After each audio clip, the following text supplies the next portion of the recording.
Liber est un groupe de 41 000 personnes, c'est un groupe familial. Il occupe également 3 400 personnes en France. Et nous faisons partie d'une division qui s'appelle les grues à tours. Cela fait plusieurs années que la problématique de l'accès au poste de travail pour les grutiers est en réflexion.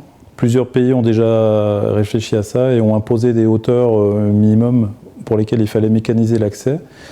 Et à force d'y réfléchir, nous avons trouvé une solution en intégrant un monte-grutier à l'intérieur de la mâture de la grue.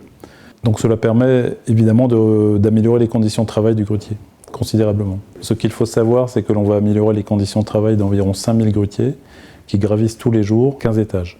Nous avons collaboré étroitement avec l'INRS pour ce développement. Ils nous ont appuyés dans la phase d'étude, également dans la mise au point de notre prototype. Bonjour, Eric Lingenstein, la société Liber. Je me trouve ici devant une mâture 256 HC, 2 mètres sur 2 mètres, dans laquelle nos ingénieurs ont eu comme cahier de charge d'intégrer le monte-grutier à l'intérieur de la mâture. L'avantage également de cet ascenseur-là, il est totalement autonome, monté sur batterie. La possibilité également pour nos clients ayant déjà du matériel Liber d'intégrer l'ascenseur dans du matériel existant dans leur parc. Nous avons noué un partenariat avec Liber depuis une quinzaine d'années dans la division grues à tours.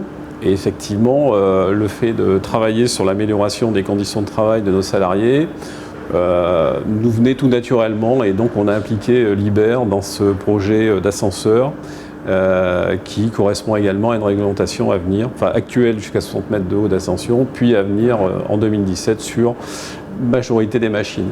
Les travaux qui ont été faits avec l'INRS nous ont permis d'inciter Liber à reprendre cette action au titre de leur machine.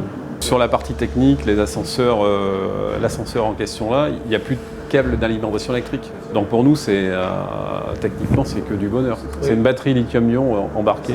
Ça permet également, en cas de panne de courant, le grutier descend quand même. Alors que quand on est alimenté électriquement, en cas de panne de courant, c'est un peu plus compliqué.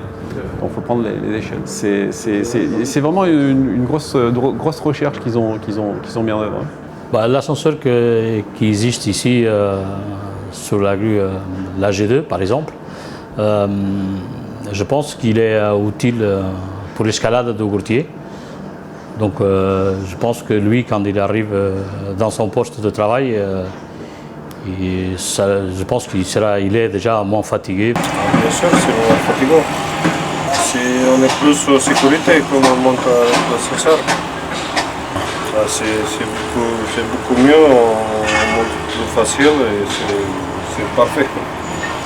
Bien, Liber a le souci permanent de l'amélioration de ces machines et notamment l'amélioration des conditions de travail des utilisateurs de chantier.